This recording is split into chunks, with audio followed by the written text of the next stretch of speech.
MTN Sports, this is Bobcat Insider, sponsored by First Interstate Bank. Welcome into Bobcat Insider. I'm Ashley Washburn alongside Keaton Galogli. And what a weekend inside the brick. It was partying like it was 1999 because they broke a record 1999. Both the men and the women were able to get regular season sweeps over the Grizz. What a fun weekend inside the brick. And just, it's one of those weekends as a Bobcat fan you have to you don't take for granted, right? No, not at all. So many people have been through the ups and downs and everything that goes from year to year. And right now, things are up. And how much fun was it, too, to celebrate those games, but also celebrate the football team? You get the Brawl of the Wild trophy, you get the Great Divide trophy, walked around, dropping the banner. I mean, those types of things in that type of game just take it up one extra notch. Well, you love it in those rivalry games, too, because obviously football clinched it against Montana. So, of course they had to show that trophy with them in their house. But let's talk about that men's game because up and down is maybe a way to say it. I've never seen maybe that many fouls called in a game, but they were fouls, though. I mean, it's a physical game, and they just were getting called on them. Well, and it was one of those things, too, we kind of talked about on the radio broadcast that, when we looked at the crew, it was either going to be a pretty loose game or it was going to be a tightly whistled game. And, as long as the officials are consistent, that's all that matters. And I think even though there were so many free throws early in that game, it did feel consistent. They called it tight the whole game. And, Montana State has an advantage in a tightly whistled game. They're more deep. They've got way more depth off the bench, and they've been a really good free throw shooting team in the second half of the Big Sky season. So although it was a lot of free throws, there were a lot of fouls on both sides. Well, and it was a good thing that they were making those free throws because they really didn't get many of that and that many field goal attempts in the first half, and that's why they were able to take that 2-point lead heading into half. But let's talk about Darius Brown, too, because obviously we're talking about the offensive side of the game. A lot of that offense was fueled by Darius Brown and what he was able to do on defense. No question. And another 3 steals for Darius Brown in this game. So it's now the 11th time in program history somebody has put together a 50-steal season at Montana State. So he's into the top 10 now all-time on that single-season list. And, it's just so much fun even watching the demeanor. Like, he loves it so much. We're going to ask Danny Sprinkle about this in just a bit. But the energy he brings and, that little smirk he gets is hilarious. I was going to say, when you start seeing that smile in basketball, he's feeling himself right now. Just quickly, though, give us a quick landscape of what's next for this Montana State team. 3 games left of the regular season. It's crunch time. Right, and Eastern Washington has already clinched a share of the Big Sky Championship in the regular season. But for Montana State, we'll see if Jabril Bello can kind of refine his form. But I think the depth on this team has really showed out. Tyler Patterson has gotten hot from 3, which is absolutely important for Montana State. And it looks like they've got a great shot at the 2 seed as we head toward that Big Sky tournament coming up next week. All right, we're going to take a break. Head coach Danny Sprinkle join us after this timeout of the Bobcat Insider. Take coverage of the Cats with you. Download our app for your favorite mobile device today.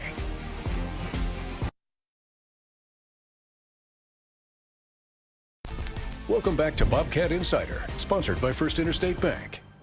We're back on Bobcat Insider. I'm Keaton Galogli alongside head coach Danny Sprinkle. And the Bobcats coming off their win against the Grizzlies at Worthington Arena. And Coach, your first sweep of the Grizzlies as a head coach. How good does it feel?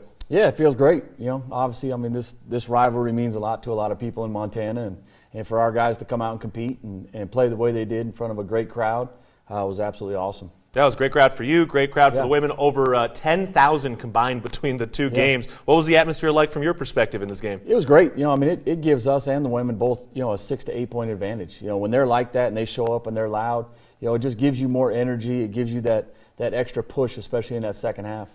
All right, well, let's get into this ball game now. Certainly one of the major storylines early in this game was free throw shooting, and it did kind of just feel like early in this game we saw some tight free throws and we knew it was going to be a tight whistled game. Did you guys adjust to the way the officials were calling this game early? Not really. We just wanted to stay aggressive.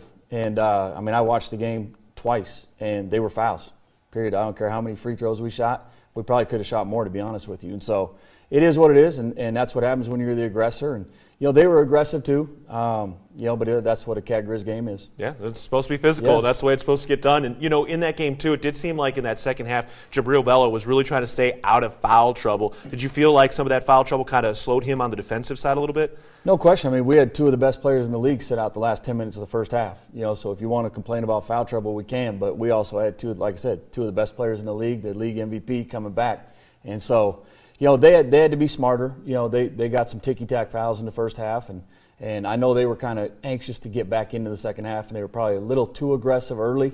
But then Jabril, he got his 3rd foul, and Ray, and so we had to kind of monitor that situation the last 10 minutes of the game, especially the way the game was being called. Right, it was tight, it was close, it was a great ball game. Raekwon Battle had some great buckets down the stretch, but quickly before we kind of get into that second half, that play drew up to get Tyler Patterson that open three at the end of the first half. That just looked like it worked out to perfection and certainly provided a big boost going into halftime. It was, and I got to give credit to our guys, our players that were on the court. We didn't call a timeout. I don't believe in it. They ran the play, and Nick made a great read, hitting great, and then obviously great shovel it off to Darius, and Darius, he made a tremendous play when they helped in. Yeah, and Tyler Patterson now, this is 4 straight games in which he's hit multiple three-point field goals, shooting 50% over these last 4 games. Seems like he's kind of getting back into a rhythm here down the stretch. He is, and he's going to keep getting open shots, with our post guys playing the way they are, and Darius.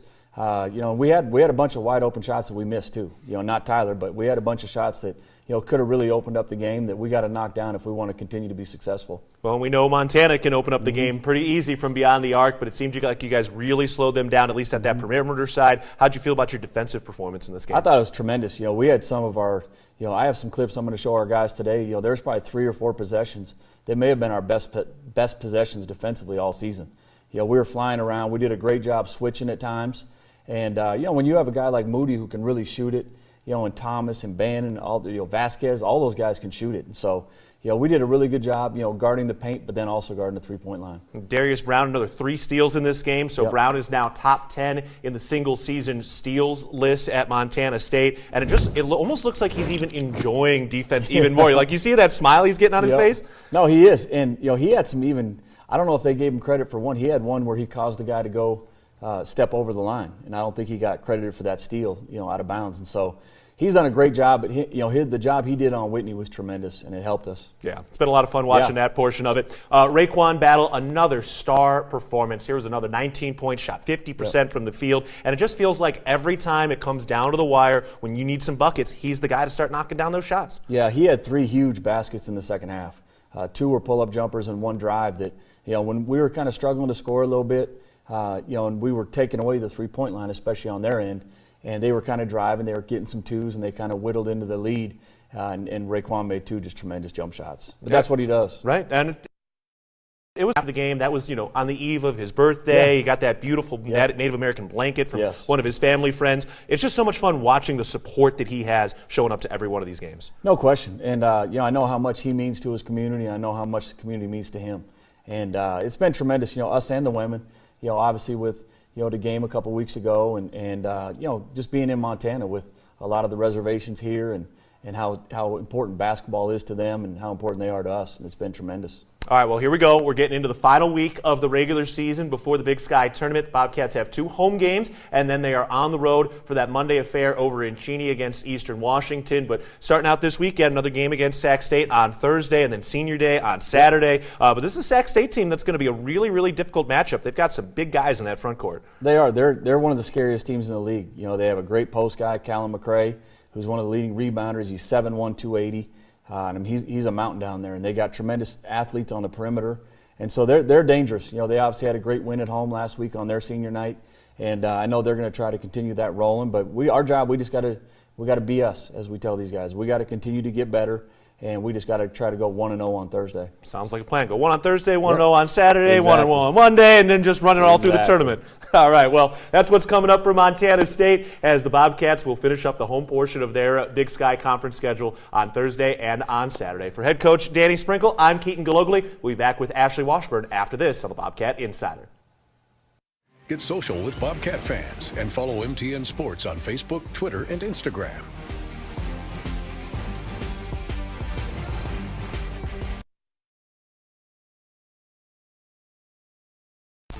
Welcome back to Bobcat Insider, sponsored by First Interstate Bank.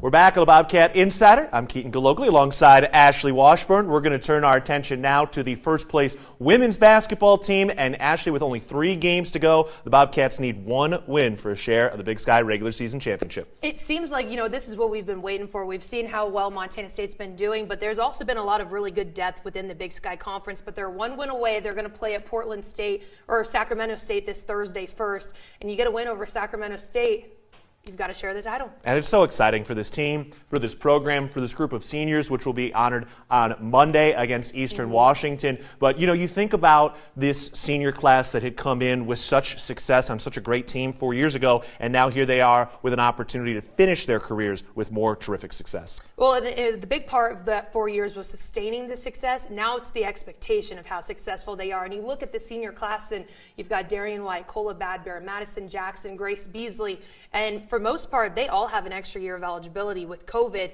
Don't know if they're going to come back at this point, but what they've done with this program, and you look at players like Cola Badbear, who just had a tremendous game against Montana on Saturday, as well as Darian White, and it's hard to see them go, but the impact they've left on this program, now that's the expectation, and you're only going to see it get better and better year after year. And it was definitely a nice weekend, too, just to celebrate the history as well. The 92-93 team was there. Katie Bussey went into the Bobcat Hall of Fame on Friday night, and so you're seeing all of this great success and the history of how they got here. And if you're a basketball fan, this has just been so much fun to watch and kind of celebrate over the course of the year. Well, and when you see this history too, not only does it just make you a bigger fan of Montana State, but you see why you would maybe want to go to Montana State and be a part of that history. And I know that Judy Spolstra and that 92-93 team was able to be at practice this past week and really get Montana State ready for that game on Saturday. And it's something that we're going to talk to with Coach Binford about coming up after this break.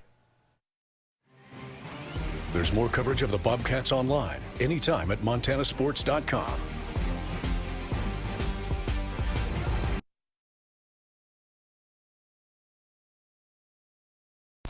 Welcome back to Bobcat Insider, sponsored by First Interstate Bank. Welcome back to Bobcat Insider. I'm Ashley Washburn alongside Bobcat women's head basketball coach, and talk about a weekend inside the brick. A two-point win for Montana State over the Lady Grizz to cap off that regular season sweep, but to do it in front of 3,500 fans, I mean, that place was just absolutely rocking. How special was it from your point? Always special when you look at a corner and you see all the bucket hats full of students. So thank you to all the students for showing out. And then you have your spirit squad, your band, and your community. And it's just very gratifying what this community does to support the Bobcats. Well, and on games like this, this is when you get all of the former players that get to come out. You had Blair Braxton there, Fallon Frigi, but you also had the 92-93 team there, which was just so special. One of Montana State's probably most special teams, being able to go to March Madness for the first time. And Judy Spolstra was also there and got to talk to the team earlier in the week. Can you just talk about that moment and maybe how that energized the team this Saturday? Well, for sure. I mean, every day was something new as far as a motivation standpoint. But when we brought her out to the team huddle after Thursday's practice and talked about the years of the first NCAA tournament, they immediately all looked at the banner. And then when they looked back at Judy of, hey, the first team to ever do this, she used the words fearless, or the word fearless of, you're getting ready for, Big Sky tournament. This is the time that you just kind of put it out there and you're attack minded. And she just had everybody glued in. Everybody leaned in a little bit closer, and it was just nice to have it heard from somebody different and somebody who's proven, and just a really special moment. And then the team got to come to practice Friday. So it's just continuing day after day of them seeing just kind of champions surrounding them. Well, I like that word fearless because I think that was the best word to describe maybe that post play that we saw on Saturday. It was a close game at the end, but there was a 14-point lead that you guys had in that final frame, and it really came down to the post play, outscoring Montana 44-22 on those low blocks. Talk about Cola and Lexi's performance on Saturday, because they really just couldn't be stopped, it looked like. Well, the game plan is always you're going to go through your post and see what they do defensively. And so sometimes we see double teams, sometimes we see fronts. And this particular game, they kind of took our perimeter action away on the inside out, and probably based on how Cola really picked apart from the Idaho State game. And so our post kind of took a pause and looked at the situation, and then they went to work. And then the guard play, we want to credit them as well, because they continued just finding them.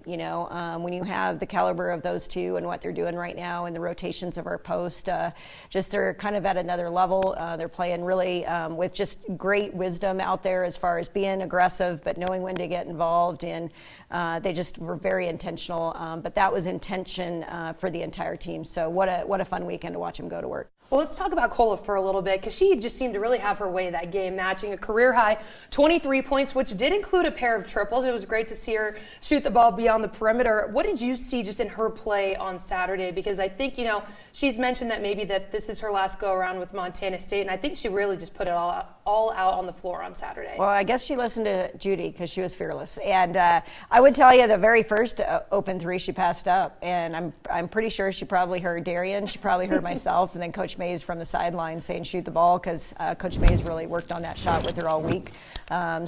She's just kind of been drilling the shots that we expect her to get in particular games, and the fact that she looked for those shots late in the game was really fun to watch. And just it's so fun to watch somebody who's put in so much time and effort to get the fruit of their labor, and it was a great moment. And I think it all culminated for her at the end of that game, because my favorite moment came after the final buzzer, and as she was stepping off, you could just see the emotion kind of take over. She had tears in her eyes. What was that moment like for you, though, being able to see a senior like that put it out all on the floor, but then get emotional of just, how much she loves this Bobcat team and just, everything that she's done in the last 4 years? Well, we always talk about journey being as important as, the very end, and we want to celebrate the entire journey. And you do that together, you do that as a family, you do that with great chemistry, and you work at it. It's not easy, but when you get a look in that huddle and celebrate the people that you love every day, it just makes it a whole nother level of gratification. And we got to go in the locker room with our president, our athletic director, and my suit's probably ruined, Ashley, but other than that,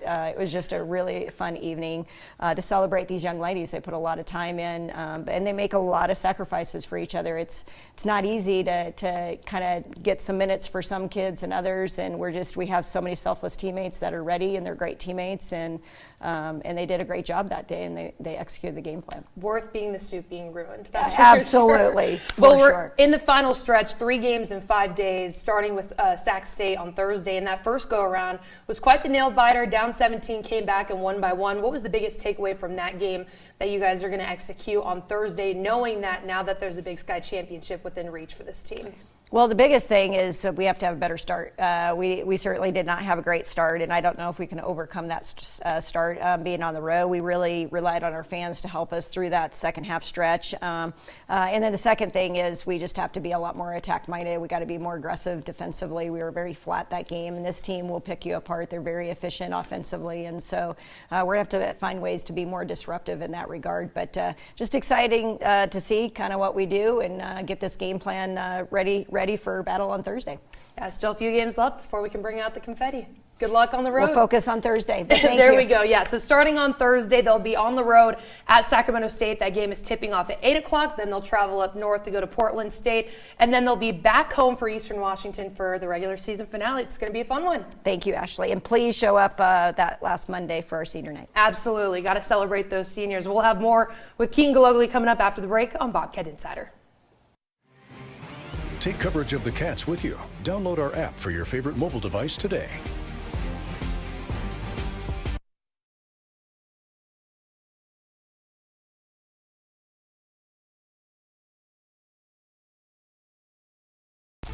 Welcome back to Bobcat Insider, sponsored by First Interstate Bank.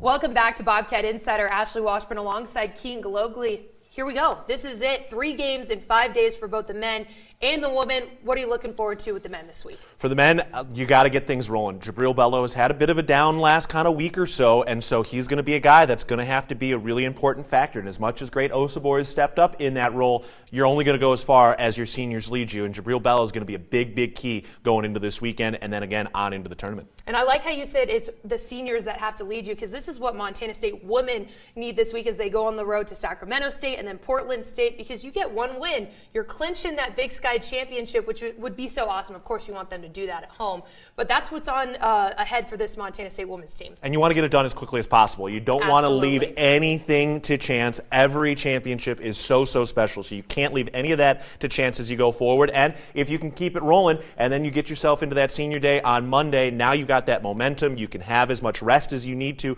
going into the Big Sky tournament, because as much as you want the regular season title, you want things continuing after Boise. Well, I think the best thing when we were talking to Binford about that Big Sky Championship, she said we're only focusing at the game at hand, which they win this game on Thursday. Obviously, they have a share of it. I do want to point out about that Sacramento State game, the first go-around. Montana State was down 17 points at home, came back, won by 1 point, and so I know that Sacramento State's probably coming into this game a little hungry for a win over Montana State, but I can promise you those Bobcats are just as hungry as well for that championship. No doubt. So their first opportunity to clinch is on Thursday, 8 p.m. Mountain Time over in Sacramento. The men are at home this weekend, 7 o'clock on Thursday against Sac State, and then the women have their senior day on Monday against Eastern Washington at 7 over at Worthington Arena. Next week is our final show. Thank you for tuning in. For Ashley Washburn, I'm Keaton Galogly. This has been Bobcat Insider.